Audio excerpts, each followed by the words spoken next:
me, your favorite neighborhood mom, Ashley Branch, with your Mommy Logs. We are doing the continuation of Aubrey's stories, the ones that I can remember. I'm sure there are many more, but this is all I have in my memory bank because I have 3 kids, so whatever.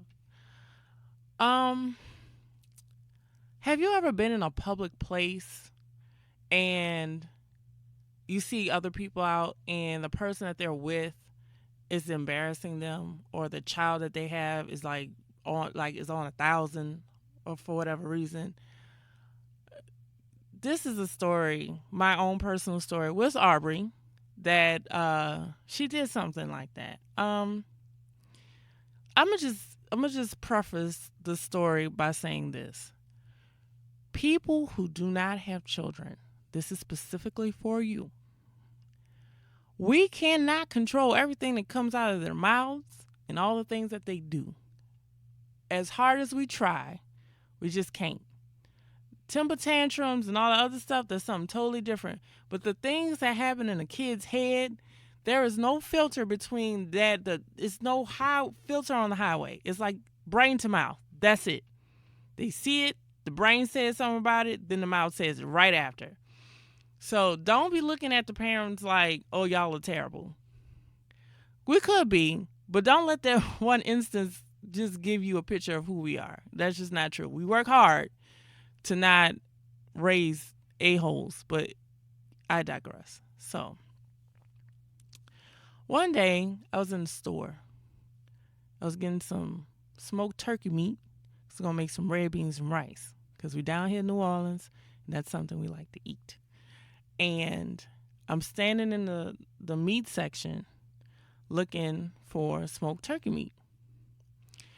And I could hear a motorized chair coming up the aisle, but I mean, it's a person in a motorized chair, so I didn't think nothing of it. But the chair got closer, and I looked at the person in the chair, and I realized this man that was in the motorized chair didn't have any legs. And I was like, oh, okay. Didn't think twice about it because I'm an adult. I've seen plenty of people without legs, arms, what have you. Aubrey, however, had not seen anybody missing any limbs before in her short life. And I could see the wheels in her head turning. But it was too late. Like I saw her look and I disregarded it because I disregarded it with myself. Like I saw the man, I was like, oh, legless man, whatever. It kept going. Aubrey, however, had questions. Questions that I didn't think that she was going to audibly ask out loud to a perfect stranger. Maybe to mommy once we got in the car. Like a normal person. Like you would hope. Doesn't always happen like that. So the man's coming up the aisle. I'm seeing Aubrey's eyes focused on this man. Wheels in her brain turning. I know this. I know this look on my child's face. And instead of me being proactive and grabbing her and being like, come on, which I should have did, I just kept looking for this smoked turkey meat because that was more important than anything at this moment. And as the man approached us, the man said, excuse me, baby, so he could get around me.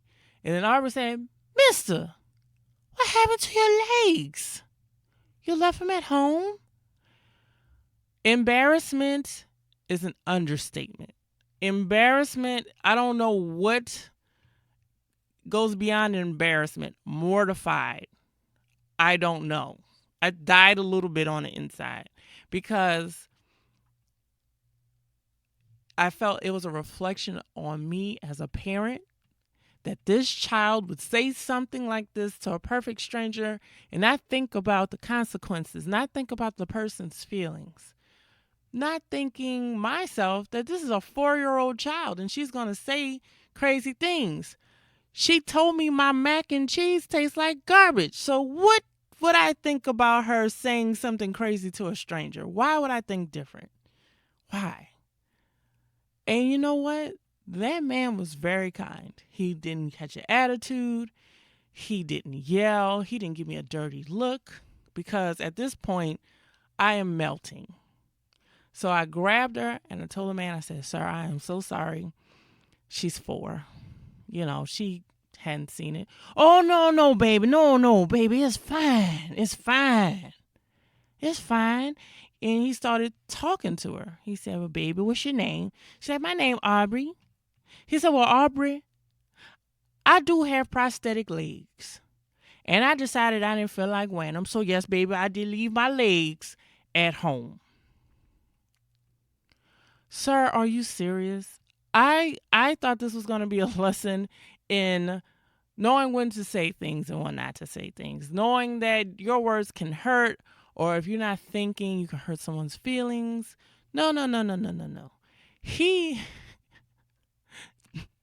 not only justified her asking the question, he did not help the situation. So now I'm back to the parent again. I'm looking at him like, "Sir, really?" He was like, "Yeah, I got prosthetic legs and I just ain't feel like wearing them today. So I left them at home." And I promptly thanked him for that. So I said, "Sir, you're not helping at all. But thank you, Lieutenant Dan. And for those who will get that, you will get it." I think it's funny to me. But I just had to learn that I can't control my kids. You cannot control your children. You can't control what they say. You can't control how they say things. You just can't control every aspect of your child. You can only merely guide them. And when they're little and young and the world is very new to them and everything is something new and it's a big experience, they're going to blurt out some crazy stuff. Okay? If I had a dollar for every time Aubrey said something completely out of just left, I'd be a rich person. I would. She has threatened people, not on purpose, but she has with her words, and she just doesn't know what she's saying. And I know what some of you are saying. It starts at home, and you are correct. It does start at home, but your child is not in your house 24/7. Your child goes out into the world and sees and hears all kinds of things that you may not even be paying attention to. She will say, or he will say, they will say crazy stuff. And the only way you can control the situation is how you respond to it. I could have yelled at her. I could have fussed at her. But I know she's 4 years old. She doesn't know. Your reaction is way worse than anything your child will ever say, especially if they're small. "Hey, man, don't say stuff like that. That hurts people's feelings." Instead of yelling at them and screaming at them, that's not going to help. Make it a teachable moment. That man in the store made it be a teachable moment. And I tell that joke on stage similar to how I said it. And it's funny. But in the moment, I was so embarrassed. Because your kids are supposed to be a reflection of you as a parent. And that's true to a certain extent. But I'll only give it about 50%, especially when they're young.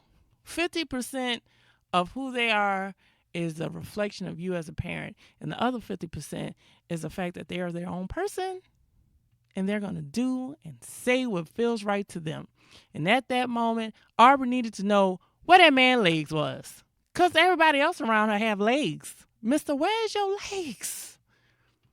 And now that I'm telling the story again, that is a valid question from a 4-year-old, people. Don't take this and be like, "Oh, Ashley from the monologue said the ex." No, don't do that.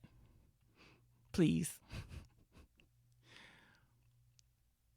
Your kids are going to do what they do. You do your best to make sure the things that they do are good and helpful. And that's it. That's all I have. Like I always tell y'all, you do your best. And that's the best we could do. It's all we can do. I did my best to make her be an upstanding citizen as a 4-year-old. And as a 4-year-old, she needed to know where that man's legs were. And he told her at home. That's where they were. So, till next time, y'all be good.